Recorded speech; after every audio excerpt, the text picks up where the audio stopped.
Clip number 517۔ اس clip میں انشاءاللہ آپ قرآن پاک کی سورہ ہود کی آیت نمبر 18 سے لے کے 20 تک کی تلاوت، ترجمہ اور تفسیر قرآن صراط الجنان سماعت فرمائیں گے۔ بسم اللہ الرحمن الرحیم۔ ترجمہ، اللہ کے نام سے شروع جو نہایت مہربان رحمت والا ہے۔ ومن اظلم ممن افترى على الله كذبا أولئك يعرضون على ربهم ويقول الأشهاد هؤلاء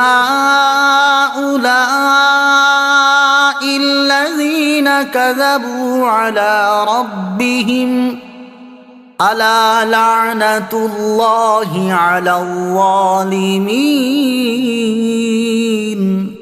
ترجمہ، اور اس سے بڑھ کر ظالم کون جو اللہ پر جھوٹ باندھے۔ یہ لوگ اپنے رب کے حضور پیش کیے جائیں گے اور گواہی دینے والے کہیں گے یہی وہ لوگ ہیں جنہوں نے اپنے رب پر جھوٹ بولا تھا، خبردار ظالموں پر اللہ کی لعنت ہو۔ ومن اظلم ممن افترى على الله كذبا، اور اس سے بڑھ کر ظالم کون جو اللہ پر جھوٹ باندھے۔ اس آیت اور اس کے بعد والی 4 آیات میں اللہ تعالیٰ نے کفار مکہ کی مذمت میں تقریباً 14 باتیں ارشاد فرمائی ہیں۔ اس آیت کا خلاصہ یہ ہے کہ کفار مکہ یہ کہتے تھے کہ اللہ تعالیٰ کی بارگاہ میں بت ان کی شفاعت کریں گے، اور یہ بت اللہ تعالیٰ کے شریک ہیں، نیز وہ اللہ تعالیٰ کے لیے اولاد بھی مانتے تھے، اور یہ اللہ تعالیٰ پر صریح جھوٹ اور افترا تھا۔ اس لیے ان کی مذمت میں اللہ تعالیٰ نے ارشاد فرمایا کہ لوگوں میں اس سے بڑھ کر ظالم کون جو اللہ عز و جل پر جھوٹ باندھے اور اس کے لیے شریک و اولاد بتائے۔ یہ جھوٹ باندھنے والے لوگ جب قیامت کے دن ذلت و رسوائی کے ساتھ اپنے رب عز و جل کے حضور پیش کیے جائیں گے تو ان سے ان کے دنیاوی اعمال دریافت کیے جائیں گے۔ انبیاء کرام علیہ الصلوۃ والسلام اور ملائکہ ان کے خلاف گواہی دیں گے اور کہیں گے کہ یہی وہ لوگ ہیں جنہوں نے دنیا میں اپنے رب عز و جل پر جھوٹ بولا تھا، خبردار ظالموں پر اللہ تعالیٰ کی لعنت ہو۔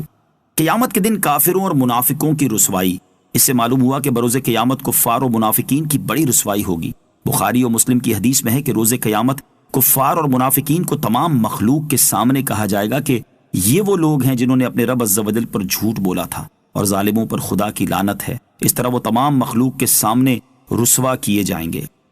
الذين يصدون عن سبيل الله ويبغونها عوجا وهم بالآخرة هم كافرون۔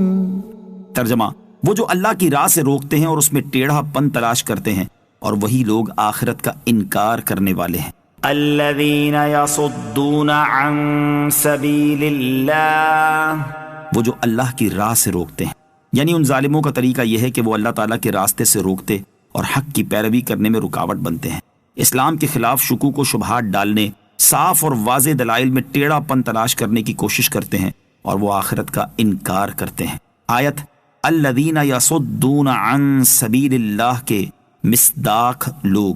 اس آیت میں وہ کفار و مشرکین بھی شامل ہیں جو ایمان کا سیدھا راستہ چھوڑ کر کفر والا ٹیڑھا راستہ اختیار کرتے ہیں، اور وہ مرتدین بھی شامل ہیں جو قرآن کے معنوی تحریف کر کے صحابہ کرام رضی اللہ تعالی عنہم اور عام مسلمانوں کے خلاف راستہ اختیار کرتے ہیں، اور آیات کے وہ معنی کرتے ہیں جو متواتر معانی کے خلاف ہیں۔ اگر انہیں آخرت کا ڈر ہوتا تو یہ جرت کبھی نہ کرتے۔ اولئک لم یکونوا معجزین فی الارض وما کان لهم من دون اللہ من اولیاء یضاعف لهم العذاب ما كانوا يستطيعون السمع وما كانوا يبصرون۔ ترجمہ، وہ زمین میں عاجز کرنے والے نہیں ہیں اور اللہ کے سوا ان کے کوئی مددگار بھی نہیں ہیں۔ ان کے لیے عذاب کو کئی گنا بڑھا دیا جائے گا، وہ نہ تو سن سکتے تھے اور نہ دیکھتے تھے۔ اولئک لم یکونوا معجزین فی الارض، وہ زمین میں عاجز کرنے والے نہیں ہیں۔ آیت کا خلاصہ یہ ہے کہ اگر اللہ عز و جل ان پر عذاب کرنا چاہے تو وہ زمین میں اللہ عز و جل کو عاجز نہیں کر سکتے، کیونکہ وہ اس کے قبضے اور اس کی ملک میں ہیں، نہ اس سے بھاگ سکتے ہیں نہ بچ سکتے ہیں، اور اللہ تعالیٰ کے سوا ان کے کوئی مددگار بھی نہیں ہیں۔ کہ وہ ان کی مدد کریں اور انہیں اس کے عذاب سے بچائیں۔ لوگوں کو اللہ عز و جل کے راستے سے روکنے اور مرنے کے بعد اٹھائے جانے کا انکار کرنے کی وجہ سے ان کا عذاب کئی گنا بڑھا دیا جائے گا۔ ما كانوا يستطيعون السمع، وہ نہ تو سن سکتے تھے۔ حضرت قتادہ رضی اللہ تعالیٰ عنہ فرماتے ہیں کہ وہ حق سننے سے بہرے ہو گئے تو کوئی بھلائی کی بات سن کر نفع نہیں اٹھاتے اور نہ وہ آیات قدرت کو دیکھ کر فائدہ اٹھاتے۔